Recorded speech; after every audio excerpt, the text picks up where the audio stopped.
Breaking news, everyday news on Prince Miller Entertainment TV. Remember, guys, to like, share, comment, and follow. Today is the 18th of July 2022. And so, our political commentators have described the recently appointed new members of the Zimbabwe Electoral Commission ZEC as too young, incapable of stopping meddling by the military on electoral issues.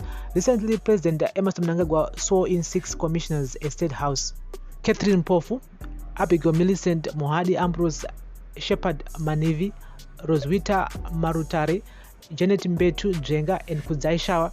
The 6 replaced commissioners whose term of office came to an end on July 6, 2022.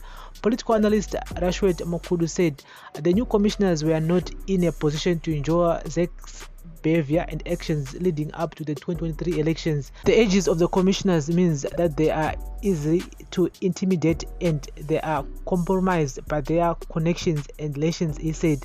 I think this is the worst process of replacing commissioners that Zimbabwe has had since the setting up of ZEC. Not only had the majority of people compromised daughters of active politicians, ZANU-PF, former civil servants, and all sorts of shady characters who now constitute ZEC. I think this is the first point of a disputed electoral outcome, no matter how ZANU-PF and ZEC may defend the integrity of electoral processes in Zimbabwe. That was very political, but beyond political. We are essentially in the throes of a disputed election in 2023, which will further prolong the political and economic crisis in Zimbabwe, he added. And the political analyst Vivid Gwede believes the nomination of people with close ties to key ZANU-PF figures was a cause of concern, but ZEC spokesperson Jasper Mangwana said the commission had nothing to do with the commissioners' appointments. ZEC is not the one that employs the commissioners, but it is Parliament that has set that mandate. But basically, I don't see anything wrong about giving opportunities to the youth, he said. ZANU-PF Secretary for Administration Oben Pof also said the people's abilities had nothing to do with age or gender. They went through interviews and selection by the standing rules and order of Parliament. So I believe that the experience and qualifications had nothing to do with age or gender, Pof said.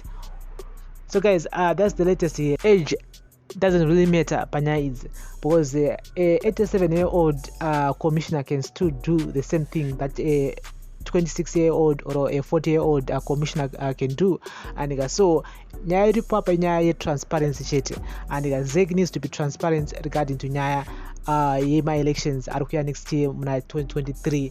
At the same time, we as the people, we need to play our part and go and inspect the voters' roll. So ngati in the comment section, this is daily news, breaking news, everyday news on Prince Miller Entertainment TV. So we can sit and say they're too young, they're too old. I still feel like in our age and abasa, because we always call for young people, which why we are commissioners. We always talk about young people which are involved by the politics and also being government, which are also open the momo no experience, because lately we have seen so many old people retired general commissioner, retired general commissioner. I mean, it's high time that we need to see new faces. So appointing younger people in those positions, I don't think it was a bad idea. It was a good idea. But problem is politicians who are still active. Some they are no longer active, but some are still active in ZANU-PF. And will it influence the outcome of my elections that go next year, 2023? Some people might say yes, some people might say no. So we're gonna be focusing more on it as we lead towards my elections at 2023. This is the daily news, breaking news, everyday news on Prince Miller Entertainment TV. Remember to like, share, comment, and follow. Bless up.